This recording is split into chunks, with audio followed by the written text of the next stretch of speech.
Assalamualaikum warahmatullahi wabarakatuh. Ketemu kembali bersama Ibu Novi di sini dalam mata kuliah fotografi. Di mana pada pertemuan ini kita akan membahas tentang exposure dan lighting. Pada season pertama, sini Ibu akan membahas tentang exposure. Sebagaimana kita ketahui pada minggu yang lalu, kita sudah mempelajari tentang anatomi kamera SLR dan digital single lens reflex.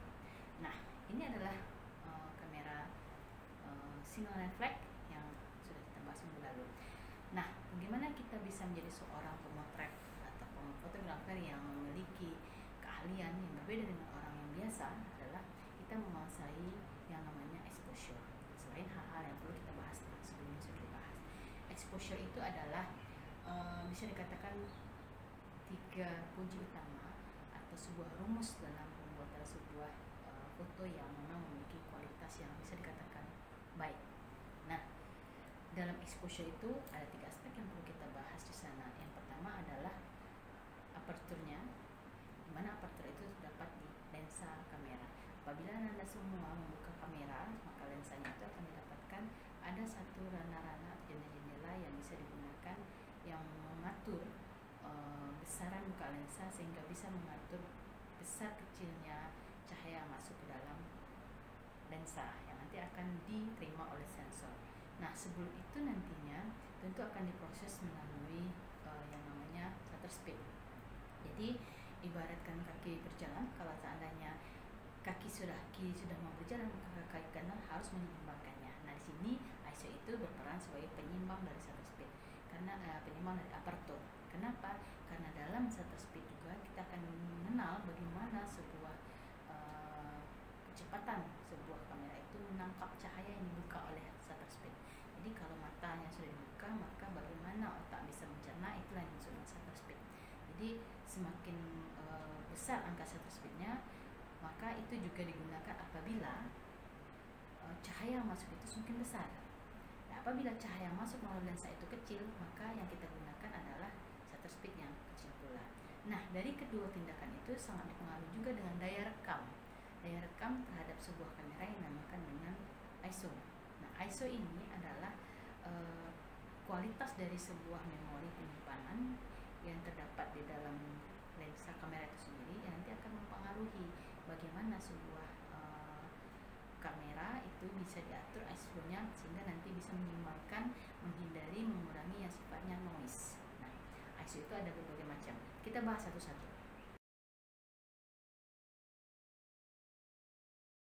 Selamat jumpa kembali pada mahasiswa semua mata kuliah fotografi pada program studi tengah pendidikan. Pada pertemuan ini kita akan membahas tentang exposure yang merupakan salah satu kunci dalam menghasilkan sebuah foto yang memiliki nilai artistik yang tinggi.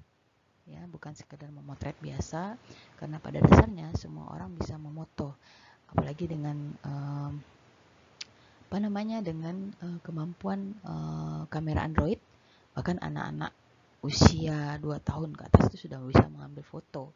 Namun persoalannya adalah tidak semua orang mampu memahami teknik mengambil foto dengan exposure yang pas, sehingga dalam hal ini dari karya sebuah foto nanti kita akan bisa menilai mana foto yang amatiran, mana foto yang profesional. Karenanya seorang fotografer profesional harus memahami exposure ini, karena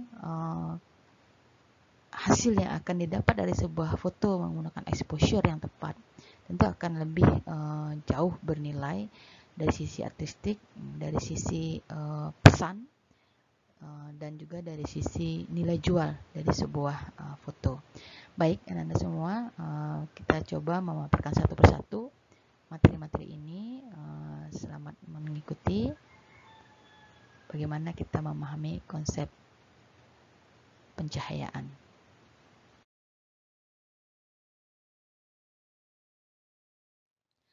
Baik, dalam memotret itu ada yang perlu kita perhatikan, bahwasanya ketika kita menggunakan sebuah kamera digital single reflex atau sekarang yang biasa disebut dengan kamera digital, gitu ya, ini merupakan salah satu teknik yang perlu kita pahami, di mana teknik ini hanya didapat dari kamera yang basisnya adalah kamera digital single lens reflex, atau single lens reflex juga bisa, seperti kamera analog dan kamera digital ya.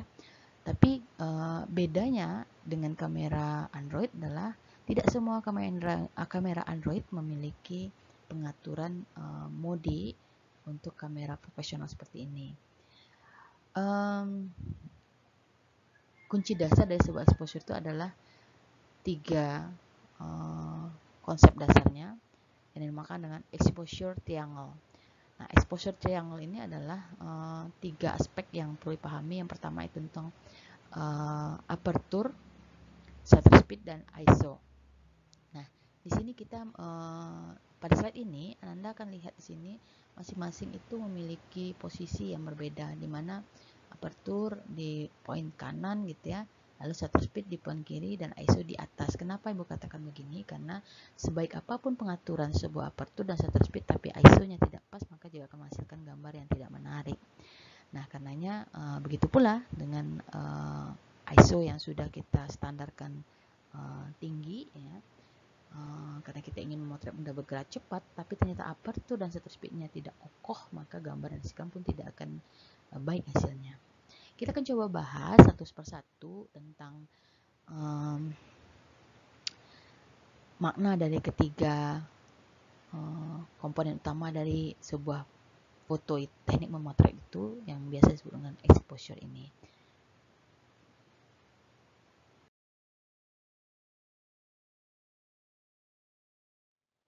Kita perlu pahami bahwasanya gelap terang sebuah foto itu memang sangat dipengaruhi oleh 3 aspek, yaitu shutter speed. Biasanya ya, kalau kita ngomongin sebenarnya shutter speed itu apa gitu ya, kita coba melihat dari kata speed saja. Speed itu adalah kecepatan gitu ya. Nah, shutter speed itu adalah kecepatan rana atau kecepatan sebuah sensor menangkap cahaya yang masuk gitu ya. Yang cahaya masuk ini melalui lensa. Nah, lensa ini diatur pula besar kecilnya cahaya masuk itu yang dinamakan dengan aperture, atau orang bisa nyebut juga diafragma. Dan dari proses kamera, atau dari proses cahaya yang masuk ya melalui aperture, lalu dilanjutkan dengan tangkapan dari shutter speed yang pas gitu ya, maka semuanya itu akan bisa diterima apabila sensitivitas penerimaan cahaya itu juga tepat ya. Itu yang dinamakan dengan ISO. Nah, untuk melihat pengaturan dari 3 hal ini, kalau pada digital single reflex atau kamera digital, di situ ada beberapa pengaturan di layar LCD-nya ya, di belakang dari kamera itu sendiri. Anda bisa lihat di sana. Ada misalnya kalau shutter speed itu biasanya karena dia kecepatan, otomatis biasanya lambangnya itu terkategori sebagai seper second ya, seper second. Nah, sedangkan untuk aperture itu sendiri ya,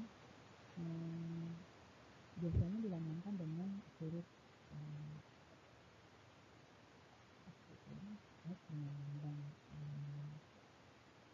kemenyeran itu dimulai dari 5,6, lalu nanti naik dan naik gitu ya. Jadi nanti kategori aperture itu ada yang kecil, ada yang sedang, ada yang besar. Nah, apa saja itu sih nanti kita bahas satu-satu. Oke. Lalu nanti untuk ISO itu kalau di pengaturannya, kalau digital itu bisa menggunakan tombol, ada juga tombol ISO. Nah, untuk memahami bagaimana kita mengatur masing ISO, shutter speed dan aperture itu di kamera, nanti kita akan bahas pada pertemuan berikutnya tentang anatomi kamera digital sekaligus bagaimana teknik mengaturannya gitu ya. Sekarang kita memahami dulu konsep 3 utama dari sebuah pencahayaan dalam memotret.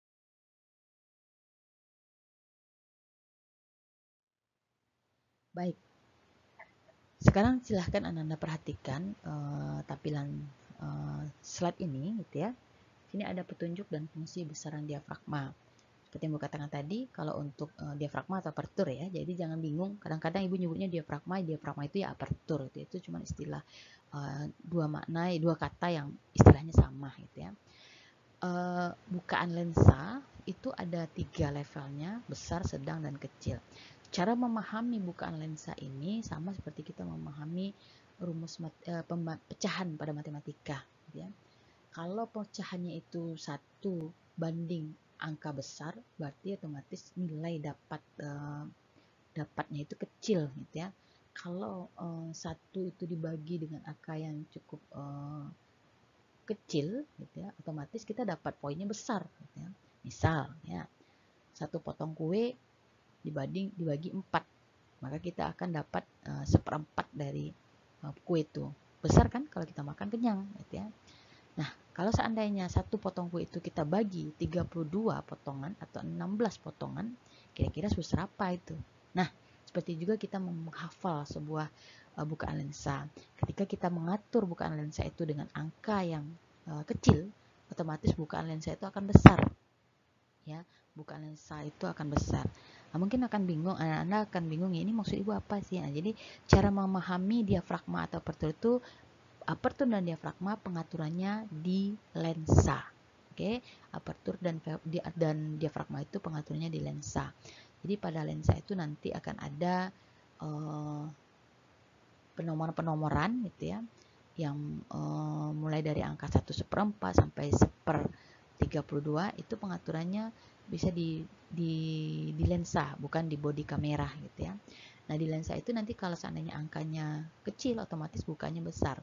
Maksudnya apa gitu ya? Maksudnya adalah di dalam lensa itu nanti akan ada rana-rana gitu ya, atau sekat-sekat seperti sebuah jendela gitu ya. Nah, kalau kita posisikan apertur di angka 1/1/4 sampai 3/5 gitu ya, maka akan kita dapatkan di sana lensa yang terbuka cukup besar, karena sekatnya cuma 4 atau 3/5. Nah, jadi nanti ada seperti sekat persegi 5 di dalam lensa itu gitu ya. Nah, biasanya kalau bukaan lensa itu besar gitu ya, ketajaman gambar itu cukup tajam ya, karena dia akan fokus dan tampilannya itu biasanya lebih medium atau softness ya. Tampilan secara menurut itu lebih lembut gitu ya, dan nilai dari bokeh atau depth of field dari sebuah gambar itu akan sempit. Backgroundnya blur gitu ya.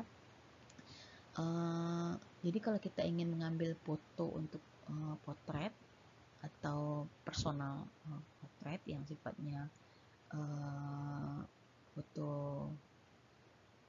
lifestyle gitu ya, kita ingin memfokuskan misalnya di wajahnya, atau kita ingin fokuskan mungkin di pakaiannya gitu ya, atau kita ingin memotret bunga, kita ingin berkonsentrasi pada putiknya saja gitu ya. Nah, maka kita menggunakan bukaan lensa itu yang besar ya, dengan angka yang kecil ya. Jadi akan menghasilkan fokus ya, fokus pada gambar itu pada satu titik saja, dan yang lain itu akan blur ya. Jadi itu yang dimakan dengan depth of field.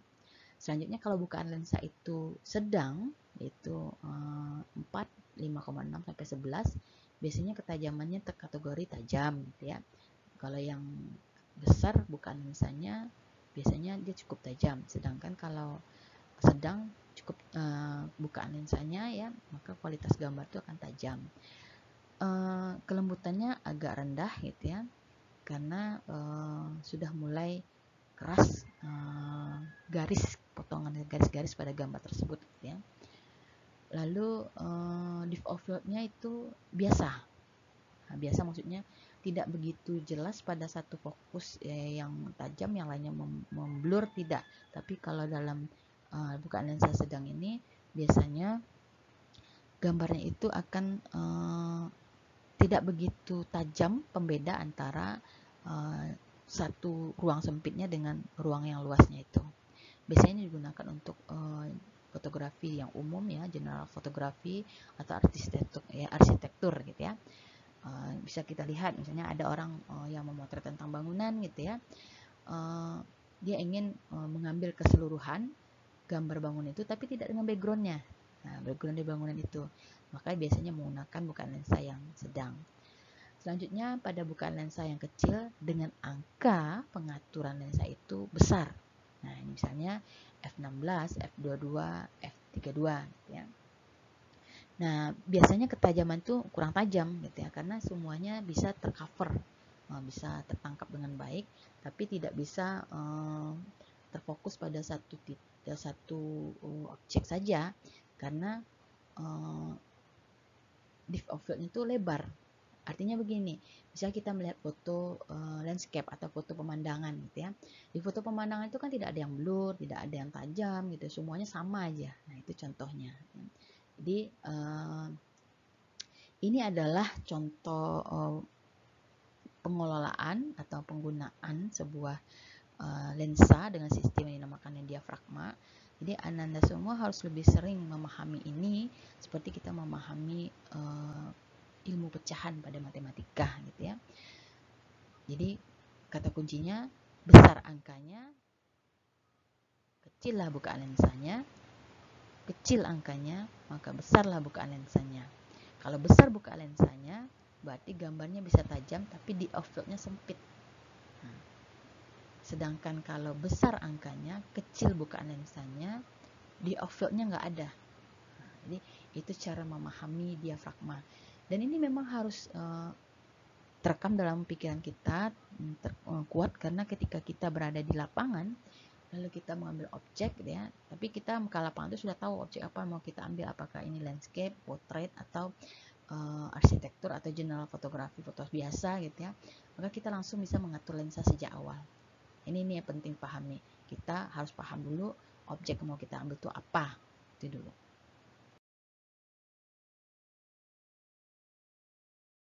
Nah, di sini kita bisa melihat, bisa terbayang ya, ini di tampilan slide ini bisa terbayang oleh Anda semua di sini bahwasanya ketika angkanya, ketika angkanya, coba lihat angka 16 ini besar atau kecil gitu ya, dibandingkan dengan angka 2. Nah, kalau angka 2 berarti kecil, maka bukaan lensanya besar. Sedangkan 16 angkanya besar tapi bukaan lensanya sempit. Kalau kita simulasikan ke dalam bentuk kemampuan menangkap objek, kalau dia bukaan lensanya itu besar angkanya, maka objek yang kita ambil itu lebih besar lagi, gitu ya. Jadi tidak ada yang terfokus ya, atau depth of field-nya nggak ada, semuanya sama. Itu teknik yang maksud dengan bukaan lensa tadi. Sedangkan kalau seandainya kita menggunakan angka yang ya ini dengan sistem begini, misalnya bukaan lensanya 1,4 gitu ya, maka objek yang kita dapatkan itu lebih fokus atau di off-field-nya itu nampak. Nah, itu cara kita memahami makna dari angka-angka di lensa untuk mengatur sebuah diafragma atau aperture.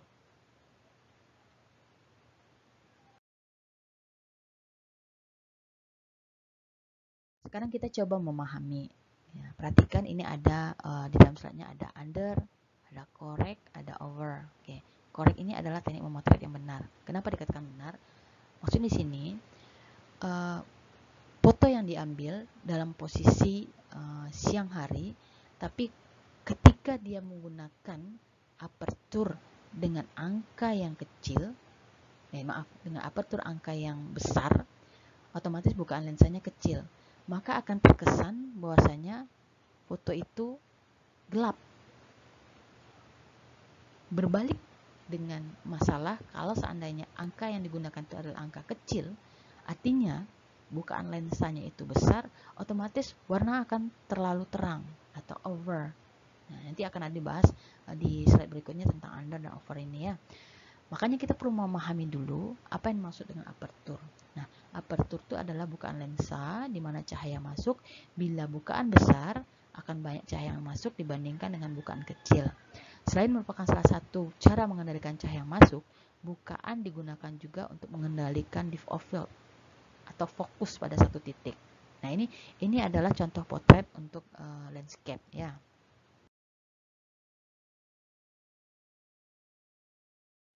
Selanjutnya kita akan membahas tentang shutter speed. Nah, jadi karena berbicara tentang speed, otomatis ini kecepatan.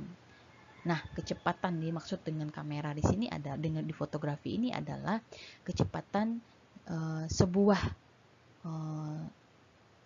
sensor kamera menangkap cahaya yang masuk dari bukaan lensa atau aperture tadi. Kita bahas tentang shutter speed ini.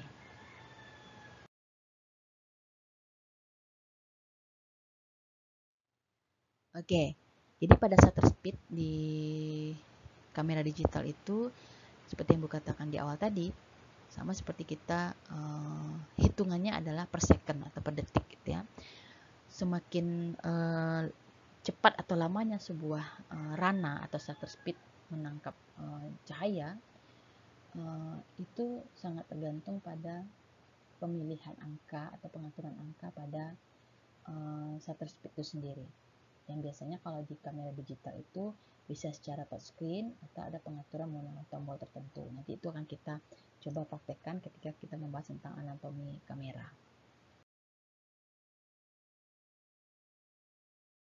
Anda semua, pemilihan angka kecepatan atau pemilihan angka shutter speed itu ada beberapa hal di sini. Yang pertama, katanya di slide ini bergantung pada situasi kondisi objek yang hendak kita foto. Maksudnya di sini adalah kita harus memahami objek yang kita gunakan ini apakah gambar bergerak cepat atau objek diam. Nah, ini kita harus paham dulu. Objek yang kita ambil ini apakah objek bergerak cepat atau diam. Cara memahaminya begini, ya. Kereta api mau lewat nih. Kereta api baru mau jalan, itu terkategori objek yang bergerak. Oke. Lalu ketika kereta api sudah di tengah jalan, maka kecepatannya di atas rata-rata ya, otomatis lebih cepat dari permulaan dia berjalan. Nah, itu dikatakan objek foto bergerak cepat. Sedangkan objek yang diam adalah objek di mana kereta api nggak jalan, dia diam aja di kandangnya atau dia berhenti di tempat pemberhentiannya. Nah, itu kita harus pahami dulu.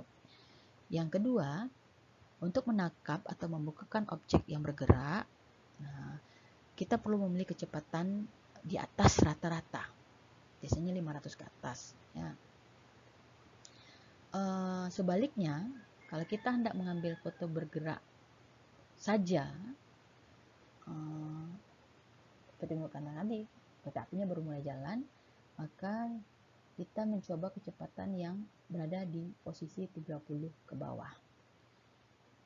Pemilihan kecepatan disesuaikan dengan besar kecilnya diafragma. Nah, di sini kuncinya. Agar pembakaran film pada pemotretan tepat. Artinya begini, ketika aperture yang kita gunakan itu angkanya adalah kecil, otomatis bukaannya besar, otomatis shutter speed yang kita gunakan jangan cepat-cepat gitu ya. Lambat juga gitu ya. Jadi kenapa? Butuh proses untuk menangkap ya. Masa orang jalannya lambat lalu kita tarik aja supaya dia cepat, nggak bisa, dia akan jatuh. Nah, begitu konsepnya.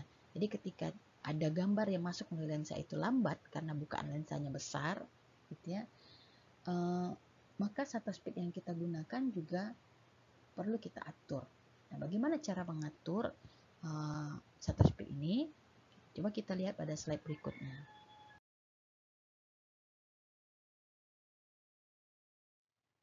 Ada 3, ya biasanya shutter speed ini 2 ya, bukan 3 gitu ya.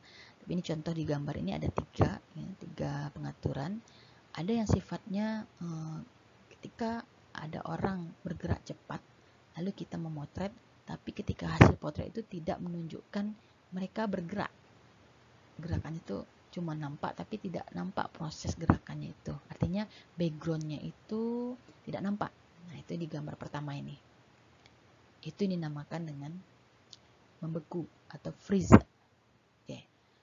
Berikutnya ada juga teknik pengaturan kita ketika moto. Kita sering bertemu dengan foto yang hasilnya nampak bahwasanya orang itu atau satu objek itu bergerak. Nah, itu dinamakan teknik panning. Nah, ini pada gambar berikut. Begitu juga dengan cahaya, di mana cahaya yang misalnya kita motret di jalan gitu ya, di malam hari, di mana aktivitas mobilitas di jalan raya itu cukup cepat atau cukup ramai, banyak sekali cahaya, lalu kita memotret, tapi kita nggak ingin nampak di sana di situ adalah kumpulan-kumpulan kendaraan, lampu kendaraan. Nah, di sini namakan dengan teknik memotret dengan sistem panning ya. Bagaimana cara pengaturannya ini? Kita coba bahas satu persatu.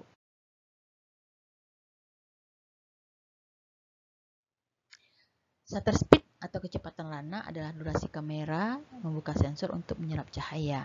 Satuan shutter speed adalah dalam detik. Biasanya berawal dari 1/4.000 detik sampai 30 detik. Paling minim ya. Variasi nilai shutter speed ini diatur dari badan kamera. Nah, cara ngaturnya nanti kita bahas di pertemuan berikutnya. Oke. Kecepatan dari shutter speed ini atau shutter speed ini dimulai dari 30 per detik sampai 4000 per detik.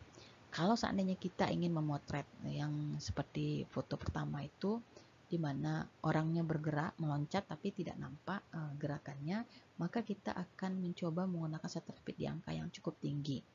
Artinya daya tangkapnya dia mencoba untuk membekukan gambar, otomatis kamera itu sensornya harus cepat nangkepnya gitu ya.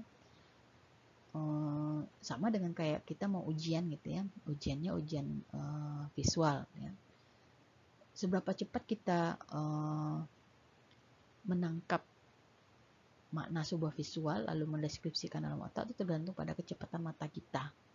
Semakin cepat kita, semakin besar mata kita terbuka gitu ya, fokus kita tinggi, otomatis otak akan cepat nangkapnya gitu ya.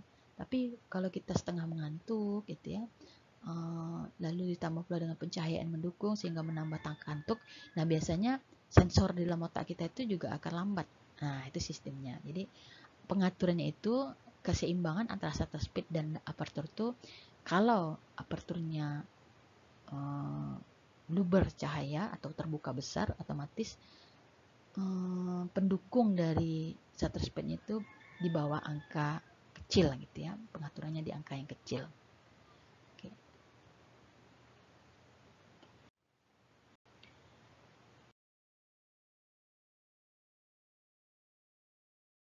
Berikutnya kita akan membahas tentang ISO atau ASA ya. Itu sama sebenarnya, cuman saat ini untuk proses kamera digital orang lebih menggunakan istilah ISO ya. Kalau kamera film biasanya orang menggunakan istilah ASA.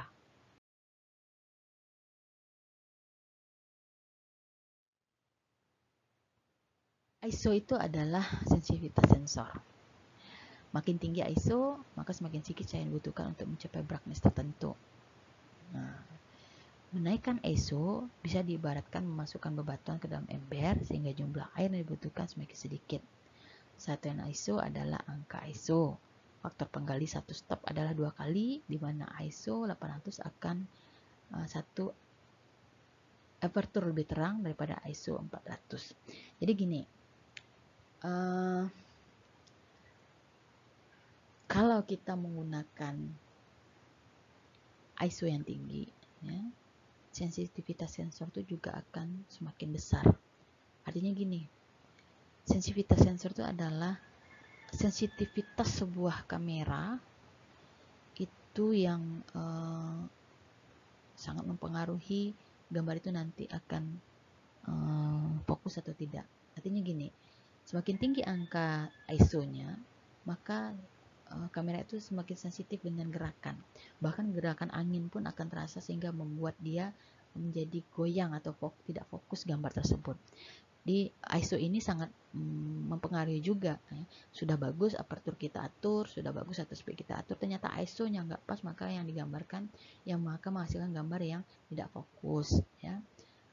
sedikit goyang gitu ya. Nah, itu juga tergantung pada pengaturan ISO-nya. Biasanya untuk penggunaan ISO ini, kalau kita mengambil teknik pemotret dari shutter speed tadi ya, ada yang panning, ada yang freeze gitu ya. Nah, kalau untuk panning ini kan kita membekukan gerakan dengan cepat. Otomatis ISO yang kita butuhkan sebenarnya ISO yang tidak terlalu besar, tidak perlu terlalu kecil gitu ya, dalam posisi 800 ke atas lah gitu ya. Tapi juga ada juga ISO yang sampai ya 800 ke atas lah gitu ya. Artinya begini, ketika ISO-nya tinggi, maka untuk membekukan sebuah foto yang dibutuhkan itu adalah stabilitas sebuah kamera. Sangat dibutuhkan tripod dalam penggunaannya. Karena apa? Kalau dia bergerak sedikit saja kamera, otomatis gambar tidak fokus. Sedangkan kalau kita memotret benda diam atau bergerak lambat, kita cukup menggunakan ISO 200, 400 di mana sensitivitas kameranya sedang ya. Artinya apa? Dia tidak terpengaruh tidak begitu besar pengaruhnya terhadap getaran. Dalam hal ini dinamakan dengan noise ya. Biasanya orang nyebut hasil foto yang terganggu sensitivitasnya itu dinamakan dengan noise ya.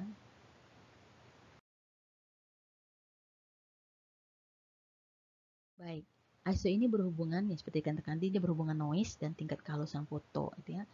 ISO yang tinggi akan menyebabkan sensor menjadi lebih peka terhadap cahaya, namun akan tampak noise. Foto nampak tidak halus gitu ya. Jadi kalau kita melihat sebuah karya foto, kita zoomkan foto itu, maka akan nampak di sana gambar itu seperti bercak-bercak gitu. Nah, itu yang disebabkan oleh noise. Sehingga misalnya kalau kita membesarkan foto itu, ya, menzoomkan foto itu dalam ukuran yang cukup besar, akan nampak dia seperti kotak-kotak atau peta-peta gitu. Nah, itu yang dinamakan dengan noise dalam sebuah foto. Nah, itu efek dari ketidaktepatan sebuah ISO dalam mengambil sebuah foto.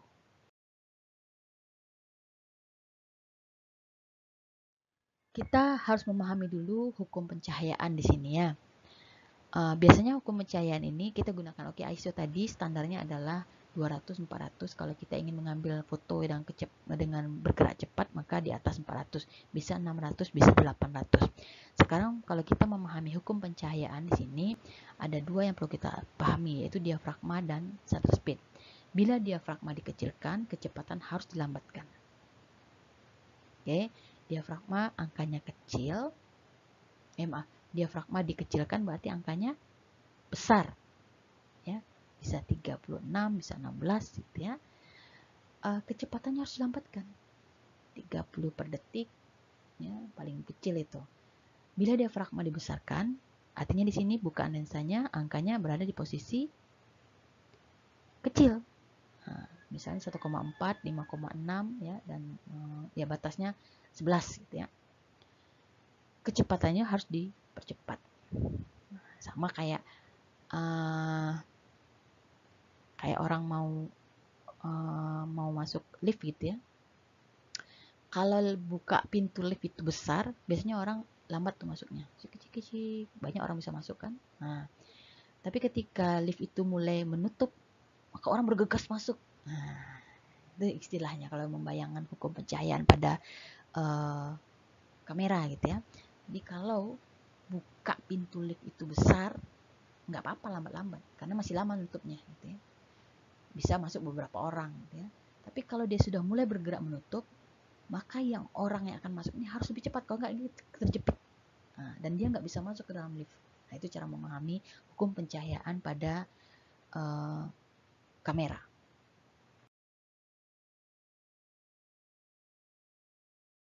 Nah, ini kita coba melihat apa yang dimaksud dengan over atau under exposure. Tadi juga disentuh juga kajian tentang foto ini. Sebuah foto dikatakan berhasil secara pencahayaan bila semua warna yang muncul mempunyai nada yang sama dengan yang diharapkan sepemotret. Jadi sebenarnya over dia atau under dia dari sebuah potret itu sebenarnya tergantung pada kita sebagai pemotret. Kita maunya gimana? Oh, saya ingin mendapatkan nilai artistik yang agak beda dari biasanya, ya silakan pakai over atau under. Atau saya ingin yang sesuai dengan realita, maka aturlah diafragma dan shutter speed yang tepat sehingga apa yang terpotret itulah kenyataannya. Oke.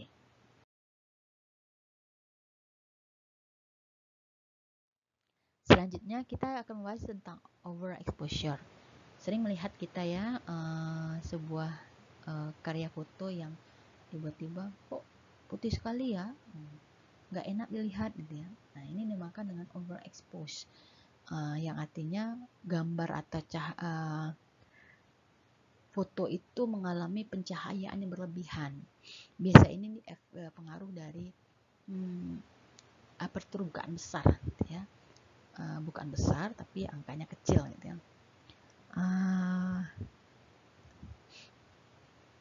Overexposure ini bila warna yang terjadi lebih hitam daripada yang diharap.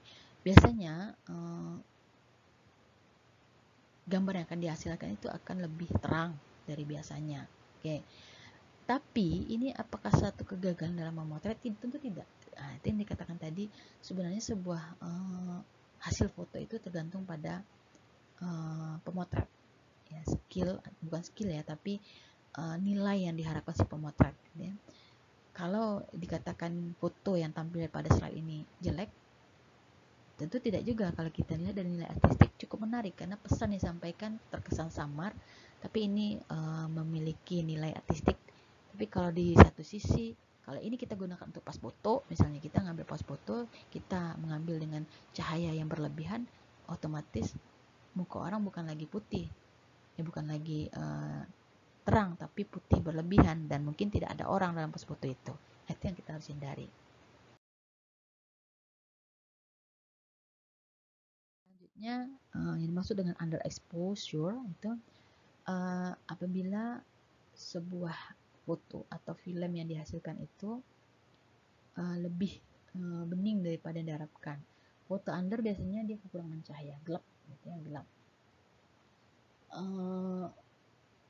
Sering orang membilang bahwasanya baik itu under maupun over, orang sering bilang ini salah waktu ngambilnya, salah waktu timingnya gitu ya. Tapi sebenarnya tidak ya, itu tergantung pada kita memahami objek. Tapi kalau biasanya underexposure ini sangat jarang diminati oleh orang atau karya fotonya, termasuk fotografer sendiri, karena akan terkesan gambar itu kurang jelas gitu ya. Kecuali dia menggunakan lighting yang tepat ya. Jadi ada teknik lighting ini nanti kita bahas pada materi berikutnya.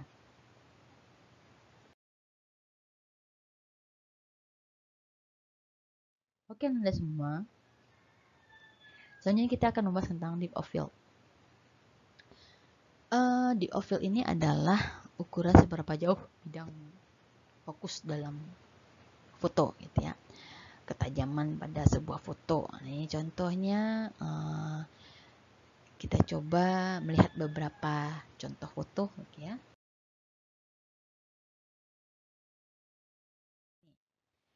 Ini dikategorikan sebagai depth of field sempit. Coba Anda perhatikan foto di slide ini.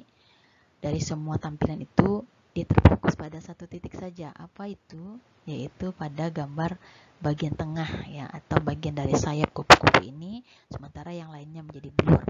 Nah, ini dinamakan dengan depth of field shallow atau sempit. Yang lainnya tuh blur atau tidak fokus. Ini biasanya digunakan untuk foto-foto yang sifatnya potret gitu ya, yang membutuhkan fokus pada satu titik saja. Sama seperti slide tadi, paparan tentang depth of field pertama itu kan, dimana objek kita adalah, kita coba lihat ke belakang. Oke, objek yang kita butuhkan itu adalah gambar anak gitu ya, sementara background yang lain seperti gambar bunganya itu menjadi lebih blur. Selanjutnya depth of field yang luas itu artinya dia lebih lebar objeknya, tapi tetap aja blurnya jauh ketika background tuh lebih banyak, yang lainnya blur. Sementara luaran atau tangkapan yang lebih tajam itu cukup besar dari yang depth of field yang shallow tadi. Nah, gambar biasanya akan terlihat tajam, ya, tapi di background yang lainnya itu akan tetap akan blur ya, atau tidak fokus.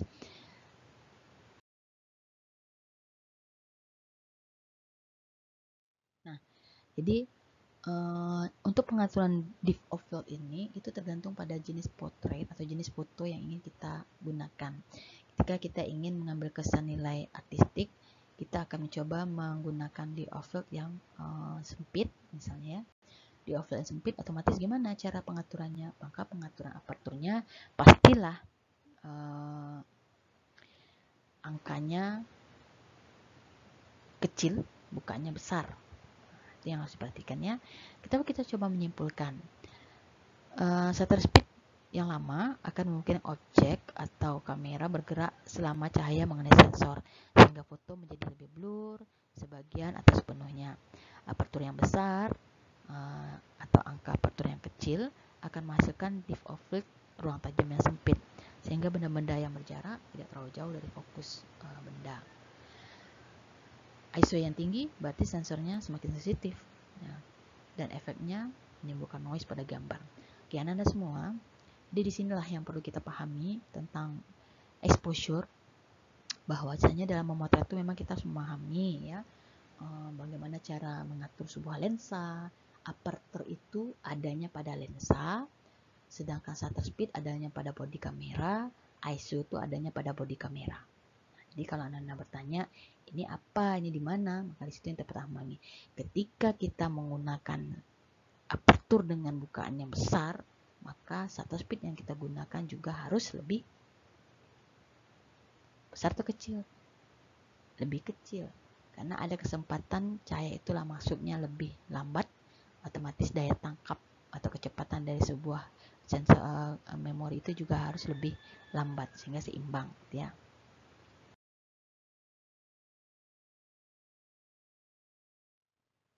Kita bahas hari ini tentang shutter speed, tentang exposure ya. Mudah-mudahan sedikit paparan ini bisa membantu kita semua memahami tentang exposure yang bisa dikatakan sebagai segitiga bermuda dalam fotografi gitu ya. Untuk lebih memperdalami silahkan Ananda nanti searching di internet ya, bagaimana pengaturan exposure ini, banyak-banyak membaca, banyak-banyak mencari ilmu, dan kuncinya untuk terbiasa untuk mengatur exposure ini, pengaturan diafragma, shutter speed, dan ISO ini adalah berlatih, dan pantang menyerah gitu ya. Teknik memotret itu adalah berani mengambil resiko dan jangan takut. Nah, itu dia intinya. Oke, terima kasih untuk paparan hari ini. Demikian yang perlu Ibu sampaikan. Silahkan untuk bisa digunakan video ini oleh orang secara luas. Silahkan subscribe pada video ini, pada YouTube ini. Mudah-mudahan bermanfaat. Terima kasih. Sampai jumpa di materi berikutnya. Assalamualaikum warahmatullahi wabarakatuh.